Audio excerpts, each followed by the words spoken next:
त्याला आढळ स्थान मिळवून देत असते. आणि महाविद्यालयामध्ये आयोजित केले जाणारे सगळे उपक्रम, कला असेल, क्रीडा असेल, सांस्कृतिक असेल, बौद्धिक असेल किंवा अन्य प्रकारच्या संशोधनाच्या स्पर्धा असतील, त्या विद्यार्थ्यांना यशाचा राजमार्ग दाखवायचं काम करत असतात. आणि म्हणून विद्यार्थी मित्रांनो, खऱ्या अर्थानं आजचा दिवस हा तुमच्या जीवनामधला अतिशय आनंदाचा, अतिशय पावित्र्याचा, अतिशय मांगल्याचा आणि तुमच्या मनामध्ये स्पर्धाशील वृत्तीचं बीजारोपण करणारा अशा प्रकारचा हा दिवस आहे.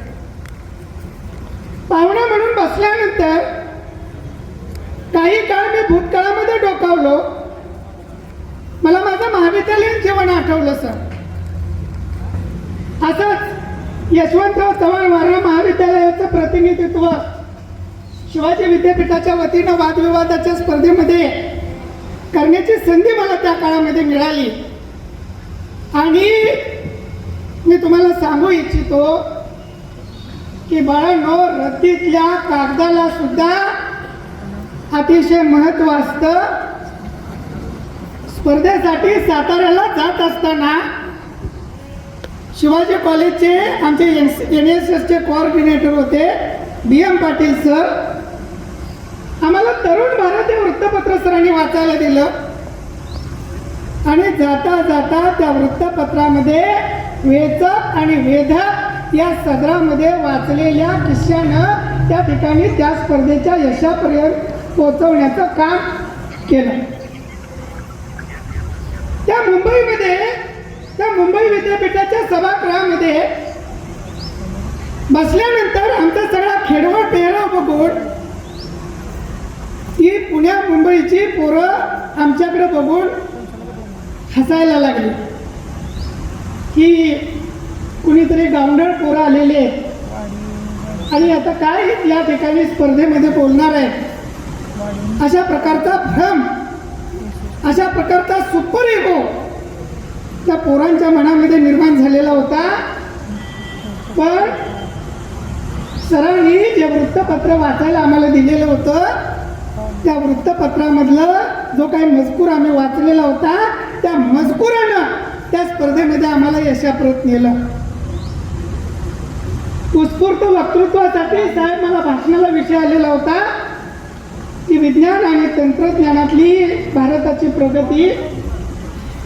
आणि त्या दिवशी तरुण भारतमध्ये वेचक आणि वेधक या सदरामध्ये एक शीर्षक होतं. त्या शीर्षकानं मी माझ्या उत्स्फूर्त वक्तृत्वाची सुरुवात केली. आमचा पक्या शास्त्रज्ञ झाला आणि पुण्यामध्ये गावाकडची बोली ऐकून आमचा पक्या शास्त्रज्ञ झाला. ही गावाकडची बोली ऐकून ती पुण्या मुंबईची पोरं मोठमोठ्यानं हसायला लागली. पण त्याही पाठीमागं एक लॉजिक होतं. आम्ही गावखेड्यामध्ये गावाकडचे खेळ खेळतो, शब्दांचे खेळ खेळतो आणि त्यामध्ये असं मानलेलं होतं, पक्याच्या उलट कॅप, कॅप म्हणजे टोपी, टोपीच्या उलट पिटो, पिटो म्हणजे मारा, माराच्या उलट रामा, रामा आमचा देवा, देवच्या उलट वदे, वदे म्हणजे बोला. आणि त्या दिवशी वृत्तपत्रात, सगळ्या वृत्तपत्रात बातमी झळकलेली होती, बोलाच्या उलट लाभो. लाभो हा अमेरिकेमध्ये सगळ्यात मोठा शास्त्रज्ञ म्हणून त्या दिवशी सन्मानित झालेला होता. म्हणून आमचा पक्या शास्त्रज्ञ झाला. आपण खेड्यातले आहोत, आपण निमशहरी भागातले आहोत, आपण गावाकडचे आहोत.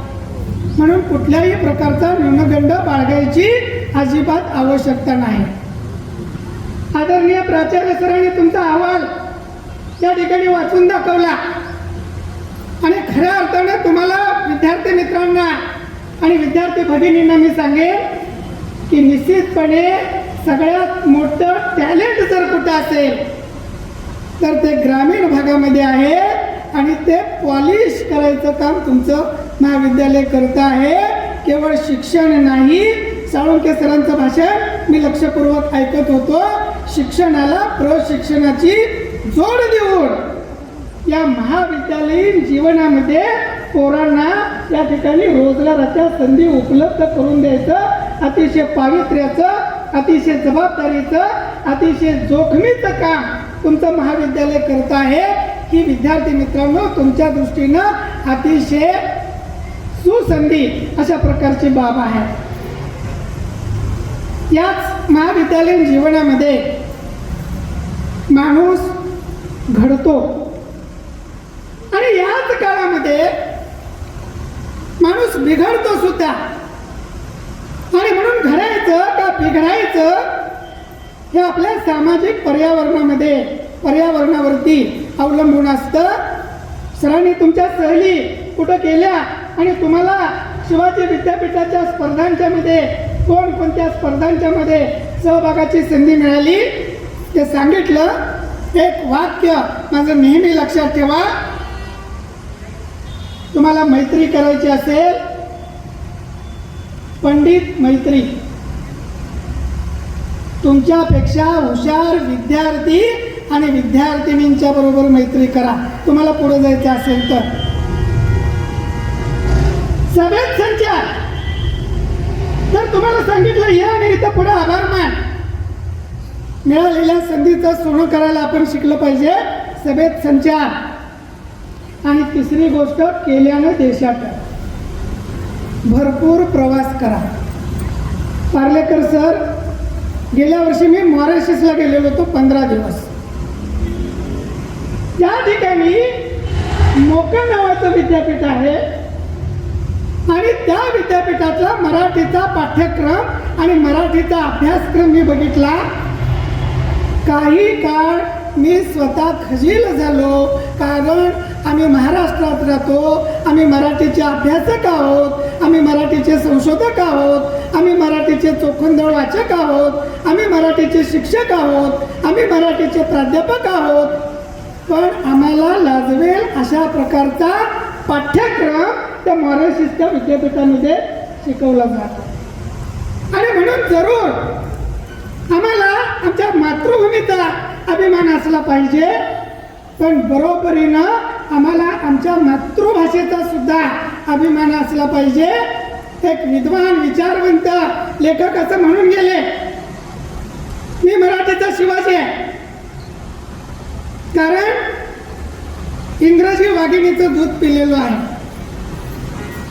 इंग्रजी ही जागतिक समूह संपर्काची भाषा आहे. इंग्रजी आम्हाला आलीच पाहिजे.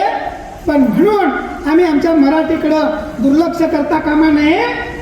मी त्या ठिकाणी असं बोललो सर की इंग्रजी हे वाघिणीचं दूध आहे. पण म्हणून आमच्या मराठीचं महत्त्व कमी होत नाही. इंग्रजी हे वाघिणीचं दूध आहे पण मराठी हे देशी गाईचं दूध आहे. सरांनी तुकोबांच्या पद्यपंथीचा या ठिकाणी उल्लेख केला. तुम्हाला इंग्रजीत बोलायला सांगितलं माझ्या असं सगळ्यांना इज वॉज करत आपण काहीतरी 5-10 वाक्य कशी तरी बोलू शकू. पण मराठी ही आपली भाषा. माझ्या मराठाचे बोलू कौतुके परी अमृताते ही पैजा जिंके ऐशी अक्षरे रसिके मिळविन या हृदयीचे त्या हृदयी घालायचं सामर्थ्य हे खऱ्या अर्थानं आपल्या मातृभाषेत आहे.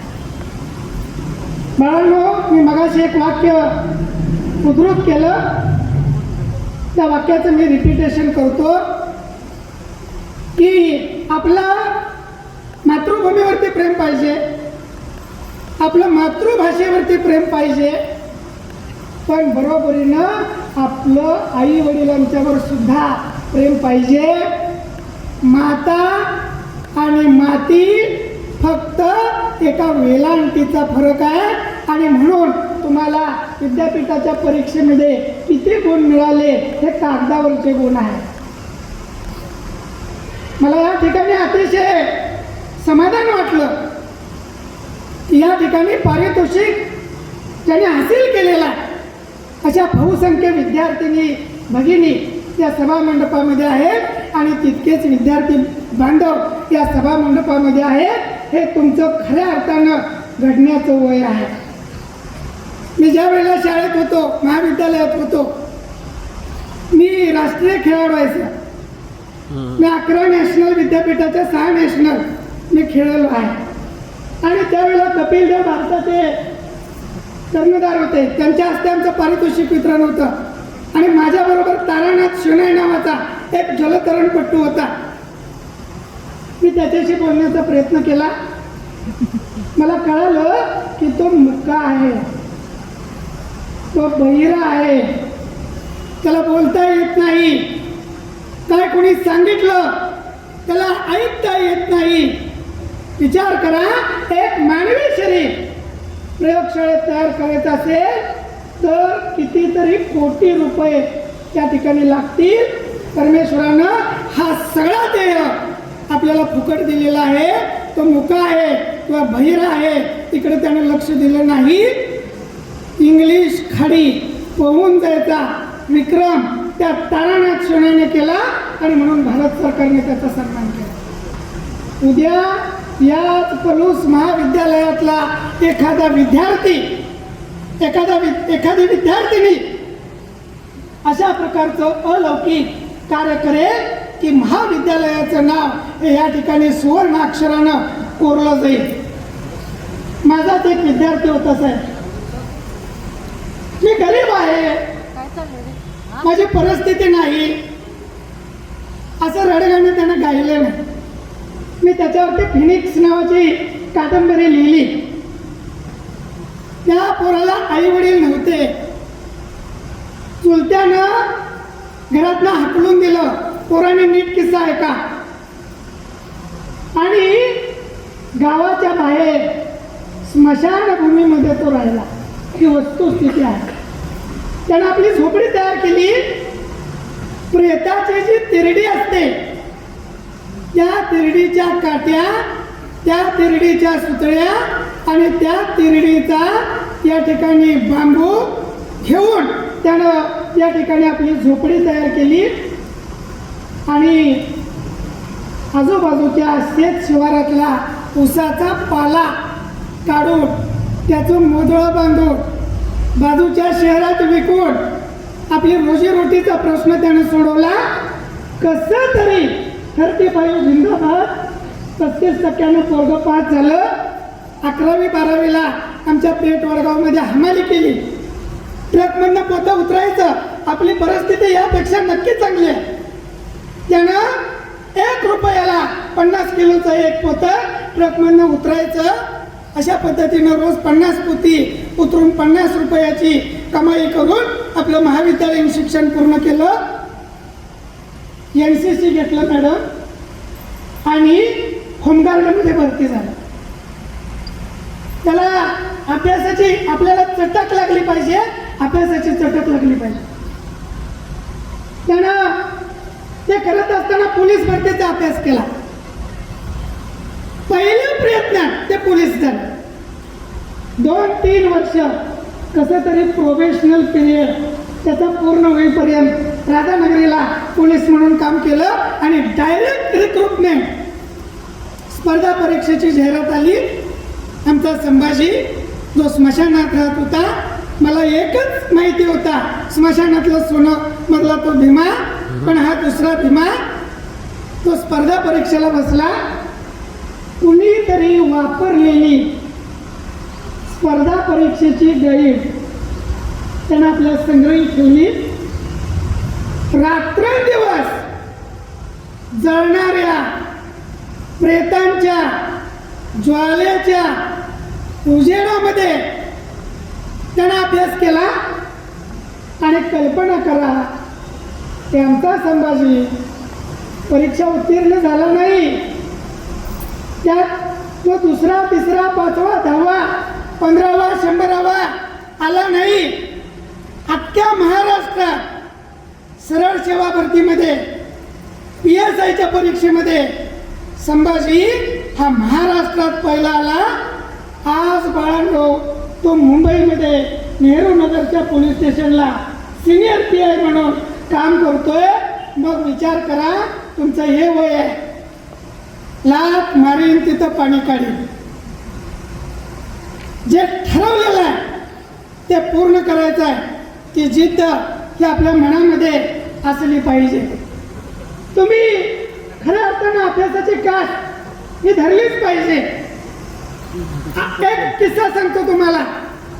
देई लक्षम तत्व मे, तर मला 1,00,000 रुपये दे. देई लक्षम तत्व मे. याच वयामध्ये आपले कान चांगले पाहिजे, आपण ऐकलं पाहिजे. जी पोरं ऐकतात ती घडतात. बरेच लोक ऐकतात पण ऐकत नाहीत.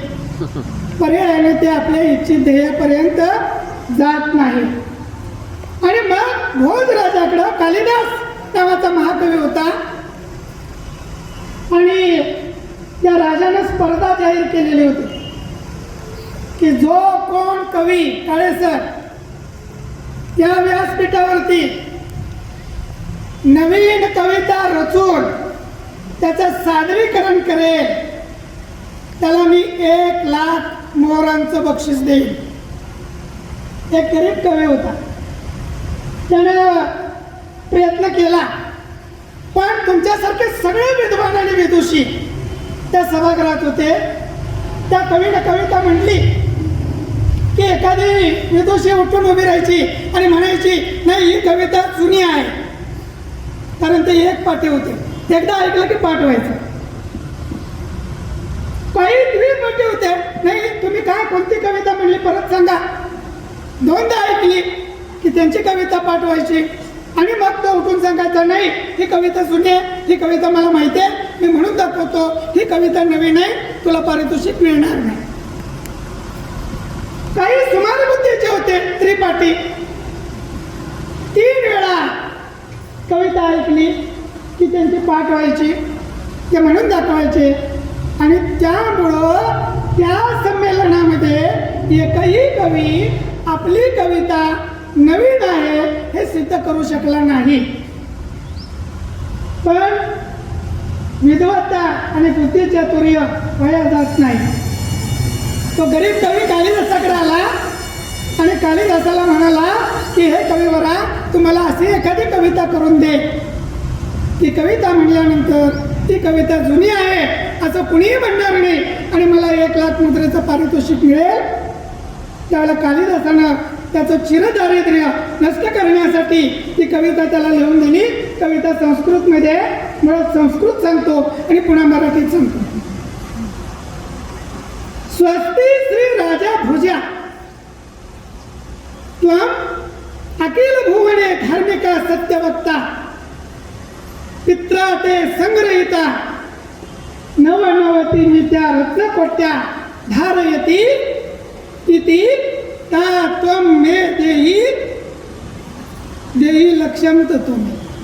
आता मराठीत सांग. आता तुमच्याकडून एखादं काम मला करून घ्यायचं आहे, मी गोड बोललं पाहिजे. स्वस्ती श्री राजा भोजा. स्वस्ती हे राजा भोजराजा तुझं कल्याण असो. त्वं अखिल भुवने, तू या सगळ्या पंचकृषीमध्ये त्या 3 भुवनामध्ये धार्मिक आहे. बांधून घेतलं त्याला, तू बदलायचं नाही सध्या. धार्मिका, सत्यवक्ता, तू खरं बोलणार आहेस. कविता आहे सरी. पित्रा ते संग्रहिता, तुझ्या वडिलांनी माझ्याकडून घेतलेले नवनवती मी त्या रत्नकोट्या धारयती. 99 रत्न घेतलेले ज्याची किंमत 1,00,000 आहे. ता त्वं मे देई, त्या तू मला दे. ज्याची कविता 1 वेळा ऐकून पाठ होत होती त्यानं हात वर केला आणि हात खाली केला. हात वर केला कविता मला माहिती आहे म्हणून, पण पटकन त्याच्या लक्षात आलं की यात काहीतरी काव्यशास्त्र विनोद आहे. त्यानं हात खाली केला. कारण जर तो म्हणला असता ही कविता जुनी आहे, ही कविता मला माहिती आहे,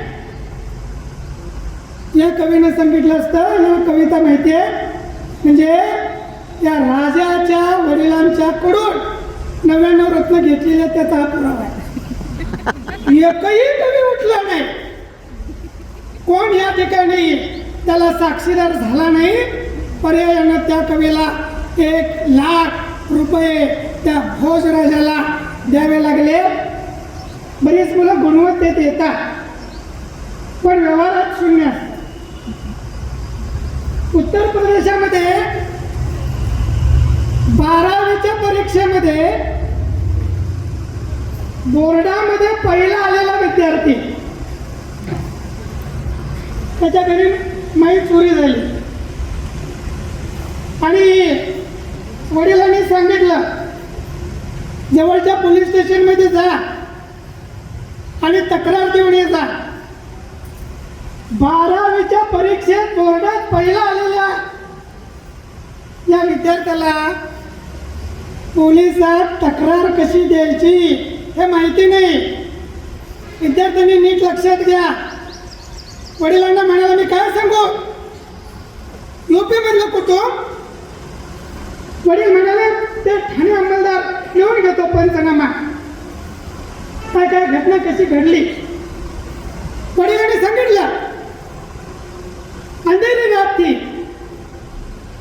चांदनियां चमक रही थी, कुत्ते भौंक रहे थे, चोर आया, दीवार तोड़ी और साइकिल उठा के ले गया.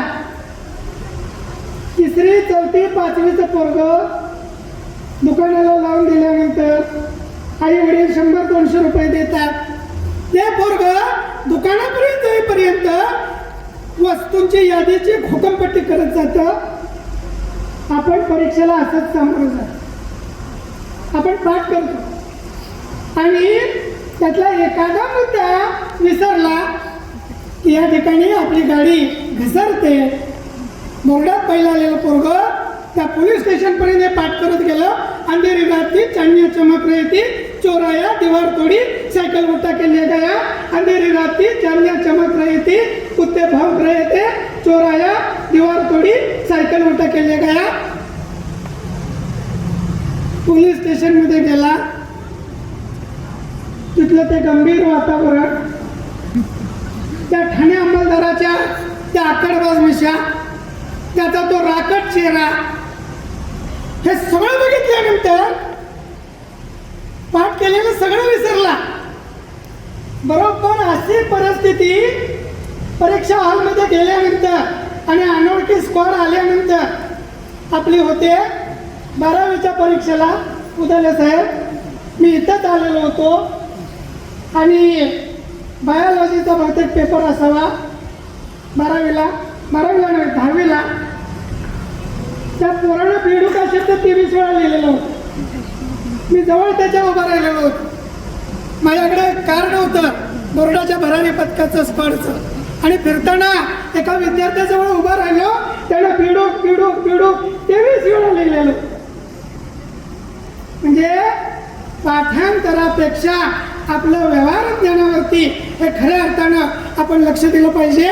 त्या पोलीस स्टेशनमध्ये गेल्यानंतर त्या ठाणे अंमलदाराने विचारलं काय झालं. त्यानं पाठ केलेलं सांगायला सुरुवात केली.